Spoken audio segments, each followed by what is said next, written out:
Can the so-called status quo of Jerusalem's old city be preserved?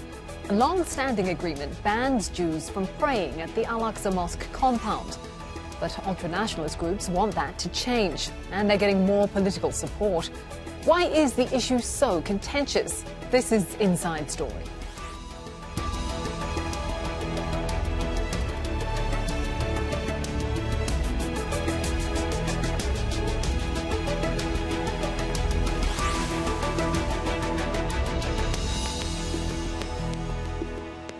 Hello and welcome to the programme. I'm Kim Vinnell.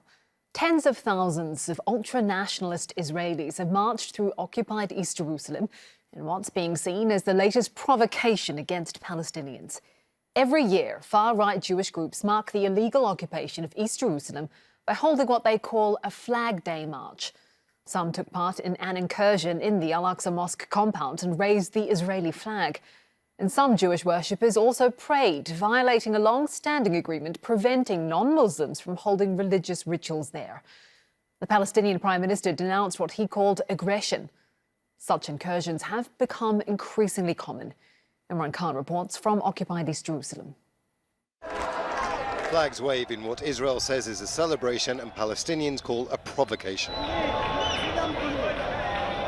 The Israeli flag march, part of what's known by Israelis as Jerusalem Day, is a holiday when Israeli forces captured East Jerusalem in 1967 during the Six-Day War.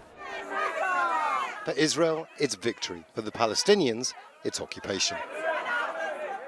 In recent years, though, ultra-nationalist Israeli groups have used the flag march to push their own agenda. A minority, openly racist far-right group like Lahava used the march to call for the expulsion of all Palestinians from what was once historical Palestine and for the dismantling of the third holiest site in Islam, the Dome of the Rock in the Aqsa Mosque Compound. This year, Public Security Minister Omar Bar-Lev has allowed the march to travel through Damascus Gate, the heart of occupied East Jerusalem.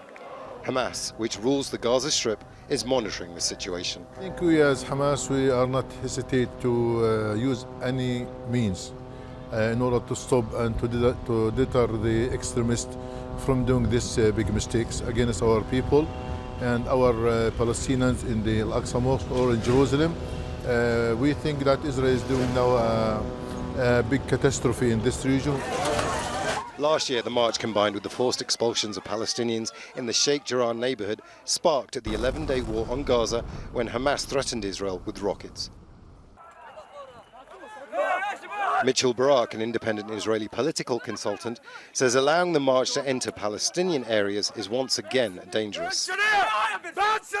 For Israelis to fly the flag anywhere in Israel, in Jerusalem or East Jerusalem, it makes a statement.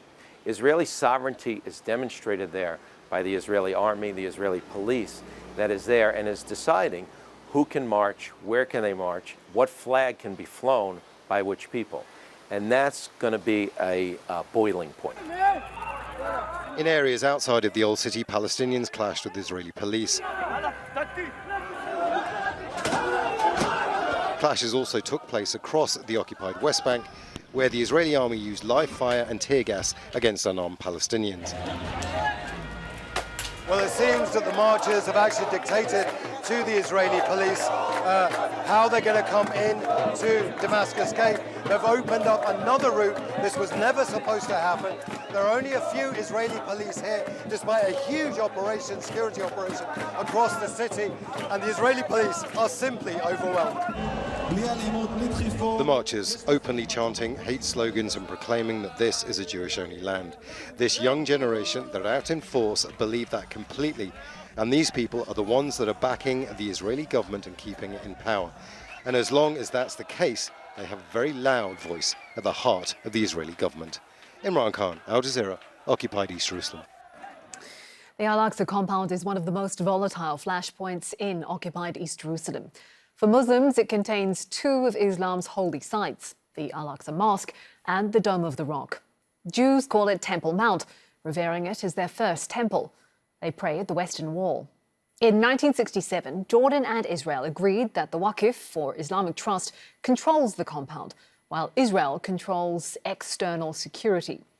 only Muslims are allowed to pray in the mosque, while Jews can pray outside the compound at the Western Wall. The Waqf allows non-Muslims to visit the compound 5 days a week under its supervision. Tourists are allowed in. But Palestinians are concerned the site's Muslim identity is under threat by ultra-right-wing religious groups increasingly entering and attempting to pray there illegally.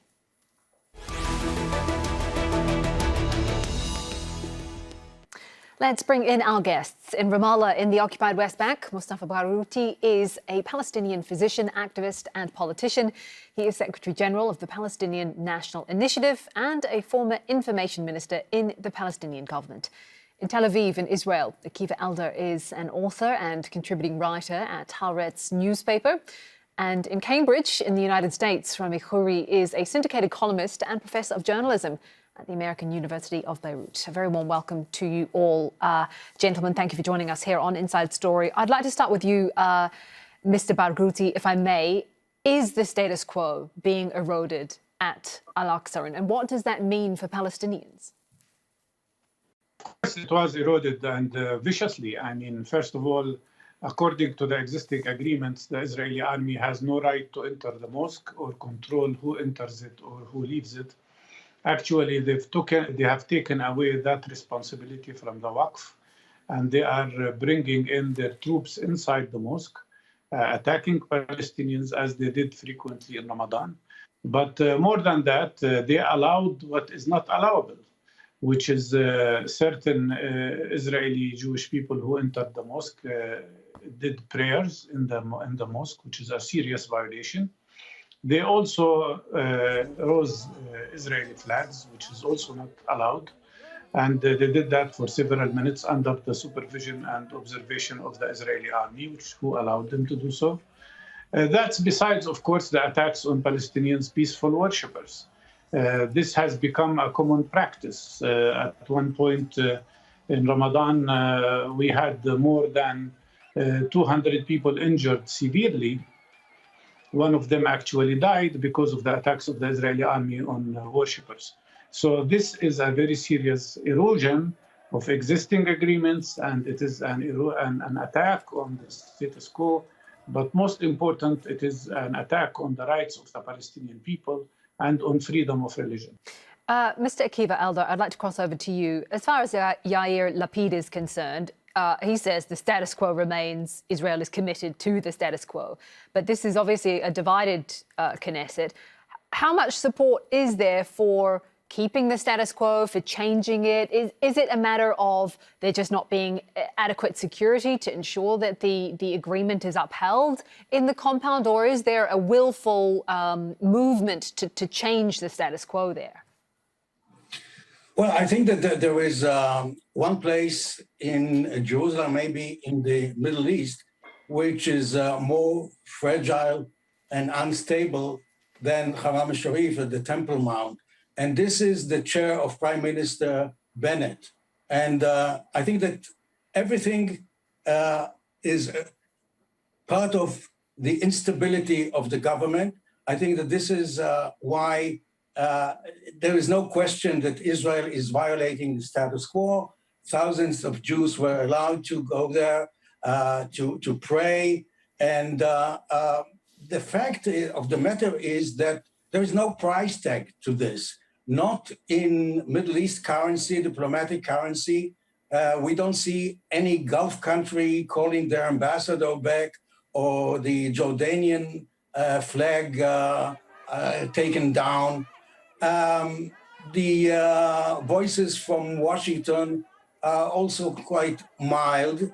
So for Bennett, when the balance is between the stability of the government and the coalition, the voices that are coming from his own party that are protesting the status quo, challenging the status quo. So of course he has to pay lip service, that especially Lapid, that they respect the status quo because we have interest in the Gulf, we have interest in Jordan, but we don't have interest in Ramallah, and we don't have interest in East Jerusalem, but the status quo. And here the status quo on the Temple Mount is a kind of an oxymoron with the status quo in the peace negotiations that are going nowhere. Mr. Rami, Khouri, I'd like to cross over to you now. If we accept that there is, as we've heard, is an erosion of the status quo there, what has led to this? Is this a rise in popularity or perhaps visibility of the ultranationalist, of the far right? What's the sort of wider context here? The wider context, I think, is the convergence of several trends that we've seen over probably the last 20 years or so, and it's going faster now with this right-wing, vulnerable Israeli government. First of all, the increase in right-wing settler, ethnic purity sentiment in Israel that the Jews, the Israelis, the Zionists have claim to all the land from the river to the sea. The second trend is the total weakness of the Palestinian leadership, lack of any serious leadership in Jerusalem for the Palestinians, because the Israelis have either jailed or expelled or intimidated any serious indigenous leadership. And the third element is the lack of any external accountability. As Akiva said, that the Americans, the Europeans, the Arabs, none of them are really holding Israel accountable for the events. And it's not just the status quo. The status quo is a very limited focus, has a focus on the Haram al-Sharif, the Temple Mount. But that's the most sensitive part of the most sensitive district and the most sensitive city in the center of Palestine, at the heart of the Zionist, Arabist, Zionist Palestinian conflict going back 100 years. And the Israelis have been steadily trying to strengthen their control over all of Jerusalem by expelling people, jailing people, not renewing residence permits, intimidating people, taking over land, annexing areas, building new settlements. So this has to be seen as part of a much bigger and much older process that goes back about 100 years, but has been accelerated because of the three reasons that I mentioned. And that's why populism is so strong, because it's the only resistance available to the people there. I'd like to pick up on one of your points, the weakness of Palestinian leadership, and put that to you, Mr. Mustafa Barghouti. Is Palestinian resistance to these changes, is it weakening? On the contrary, it is getting stronger. The Palestinian Authority is weak, but the Palestinian people are not weak. And I think what we've seen in Jerusalem is a heroic act of resistance, popular, nonviolent resistance, standing up to the power of the Israeli army and the provocations of the Israeli illegal settlers. And I think what we saw are Palestinians who are determined to demand their freedom and protect their rights. But what we've seen also is very serious provocation from the Israeli side. What we've seen is very serious violation, not only of international law, because the whole march is about celebrating an illegal act of annexing an occupied territory. According to international law, this is unlawful. And also what we have seen is very serious violation of human rights of Palestinian people. You can see how the army is behaving. What we also saw is a reflection of how deep and profound the system of Israeli apartheid in Palestine is. When you allow Israelis to carry thousands of flags and prevent Palestinians from carrying even a single Palestinian flag, that is a reflection of discrimination, a reflection of segregation, a reflection of a terrible system of apartheid that is much worse than what prevailed in South Africa. But more than that, let me say what we've seen in this march, the aggressive behavior of armed illegal settlers against unarmed Palestinian civilians was nothing but fascist behavior. I call it fascist behavior because it was extreme, it was dangerous, the people's lives were at risk, and the Palestinians had nothing to defend themselves, while these armed settlers were attacking them, while the Israeli army not only observed, but also arrested any Palestinian who tried to defend himself. Akiva, Eldar, I want to talk to you a little bit about the Flag Day March. Also during the march, we heard calls from some of these far-right groups for the expulsion of all Palestinians, and for the first time publicly calling for the dismantling of the Dome of the Rock. I mean, are these views, these once very fringe views, now coming more into the mainstream?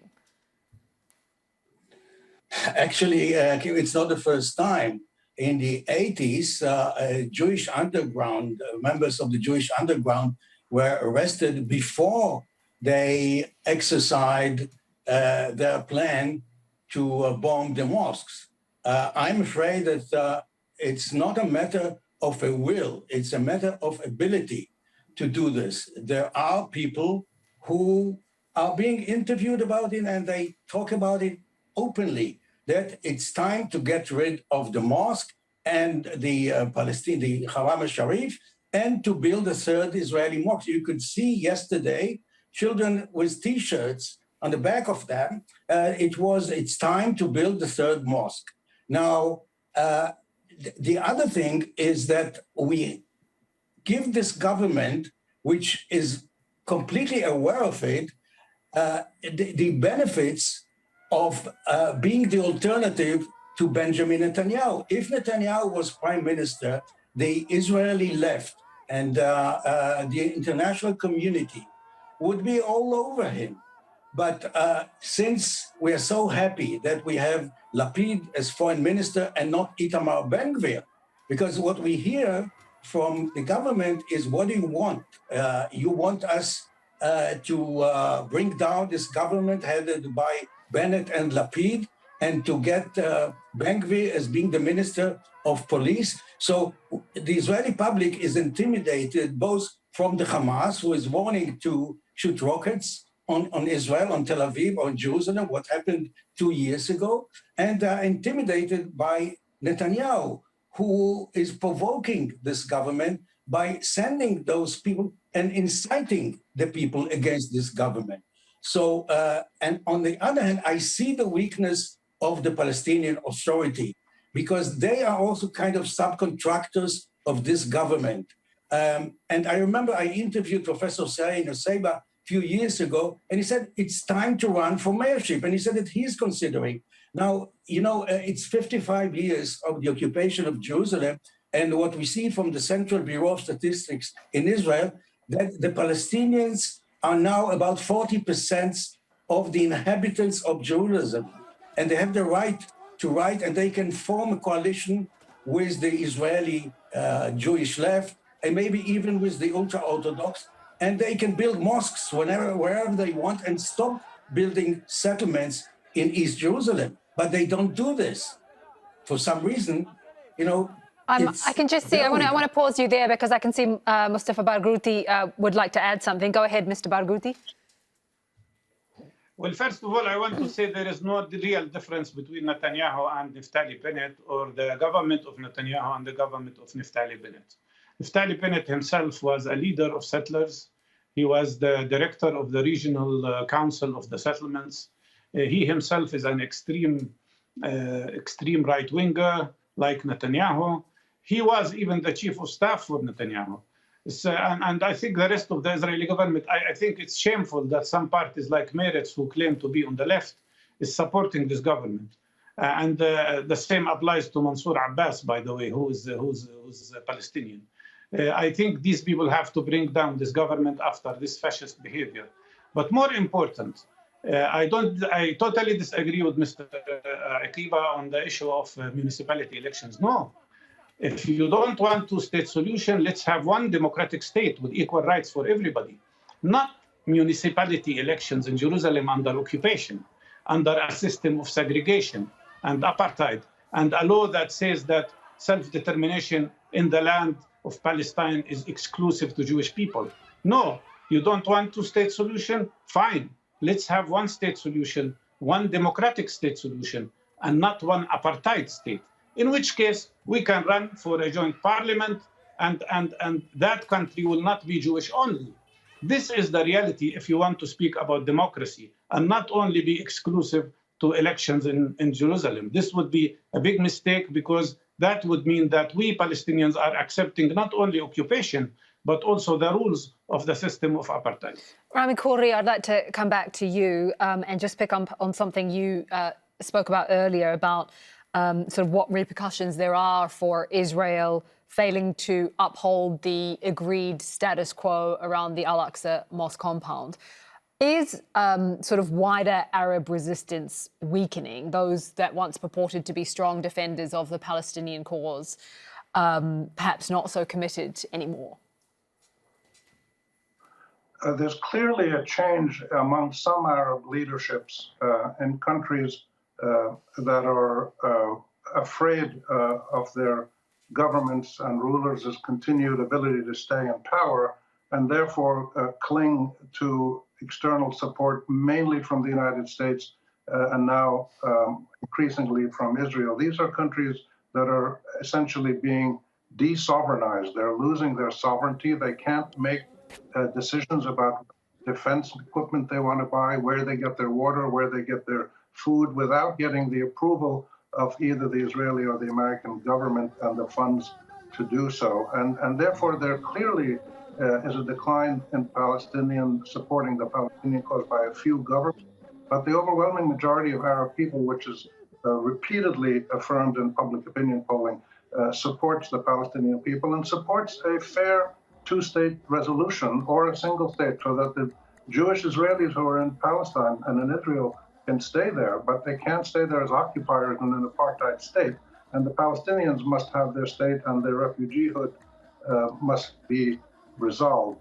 So this is a bigger issue. The significant thing that's happening broadly, if we zoom out from just the Aqsa and the Haram al-Sharif, Temple Mount, the biggest thing that's happening now, and it's been going on since last May, June, is the reframing of the Israel-Palestine conflict in terms of both apartheid and ethnic cleansing and a century-long conflict between settler colonialists coming from abroad and indigenous Palestinians who were 94% of the majority 100 years ago in this area. The irony and the thing that's important for Israelis is that Arab Palestinians between the Jordan River and the Mediterranean in mandated Palestine now make up just over 50% of the population. There are more Arab Palestinians than there are Jewish Israelis in this land, and this trend is going to continue. And this is what's driving some of the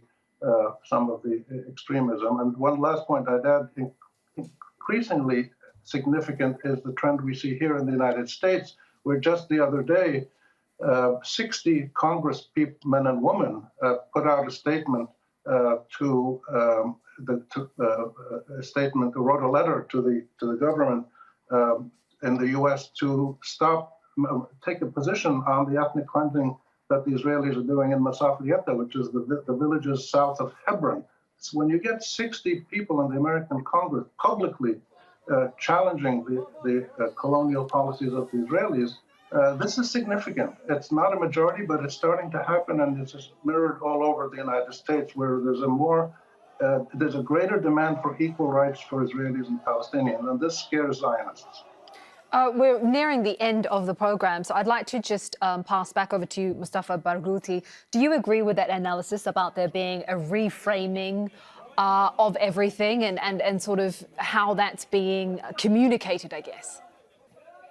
I do, absolutely. I do agree, because I think that is the result of the fact that when Palestinians accepted a very painful compromise of having a state in West Bank, Gaza, and East Jerusalem, accepting practically a state in less than half of what UN decided we should have, the Israelis rejected that and made every possible obstacle to the possibility of the establishment of the Palestinian state.